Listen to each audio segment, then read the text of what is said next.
ಸಂಸತ್ನಲ್ಲೂ ಕೂಡ ಪ್ರತಿಧ್ವನಿಸಿದೆ ಡಿಕೆ ಸುರೇಶ್ ಅವರ ರಾಷ್ಟ್ರ ವಿಭಜನೆಯ ಕೂಗು.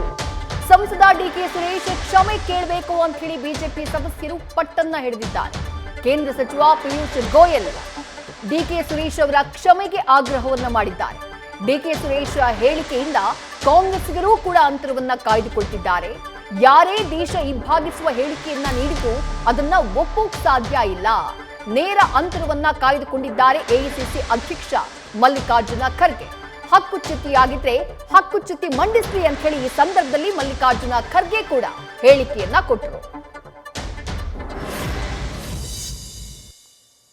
आपके माध्यम से सदन का ध्यान एक बहुत ही गंभीर घटना जो कल घटी है उसकी तरफ आकर्षित करना चाहूँगा। बहुत ही दुर्भाग्यपूर्ण और आपत्तिजनक एक वक्तव्य प्रिंसिपल ऑपोजिशन पार्टी कांग्रेस के बड़े वरिष्ठ नेता, जो कोई साधारण कार्यकर्ता नहीं है लेकिन एक कांग्रेस के उप मुख्यमंत्री के भाई हैं और मेंबर ऑफ पार्लियामेंट भी हैं, संसद सदस्य भी। What is your point? उन्होंने कल एक वक्तव्य किया, we will be forced to demand a separate country. फिर वो कहते हैं there was no other choice. फिर वो आगे कहते हैं there was no other choice but to ask for a separate country. all southern states have to raise their voices demanding a separate nation।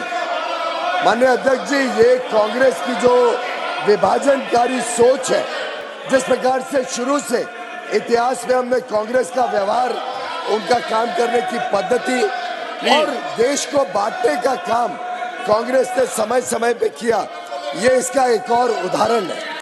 माननीय अध्यक्ष जी, जब हम सदन में आते हैं तो आज के दिन तो चुनाव लड़ने के लिए भी एक शपथ लेनी पड़ती है।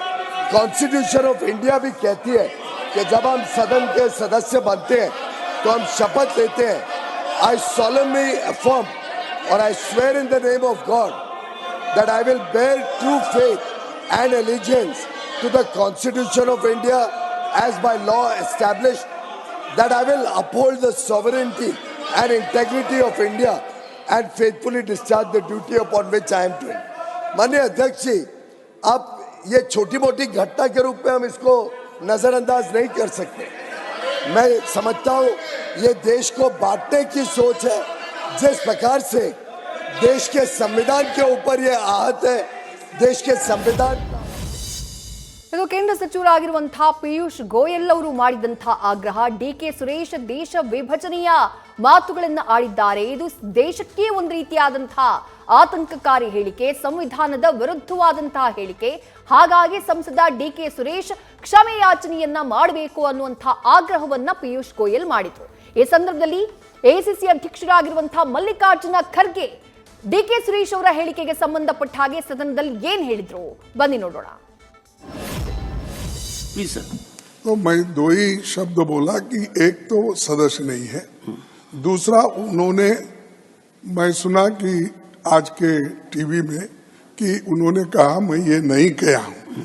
अगर किया है तो प्रिविलेज को वहां पर भेजने दो, वो करने दो। तीसरी बात बोलता हूं, अगर कोई भी देश को तोड़ने की बात किया हम कभी सहन नहीं करेंगे, चाहे वो किसी पार्टी का हो, चाहे मेरे पार्टी का हो, चाहे उनके पार्टी का हो, चाहे और किसी के।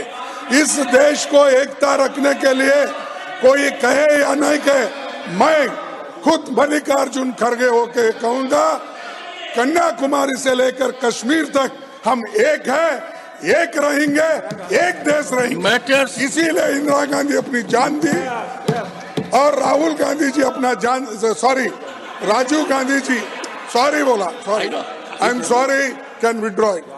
So, it will not go on Rajiv Gandhi ji जान दिए। अरे ऐसी पार्टी कभी ऐसा देश तोड़ने की बात करती है और देश को अलग बनाने की बात करती है, हम कभी इसको सहन नहीं करेंगे। लेकिन जो चीज उन्होंने नहीं बोले, नहीं कहे, उसको यहाँ पर दोहराना ठीक नहीं।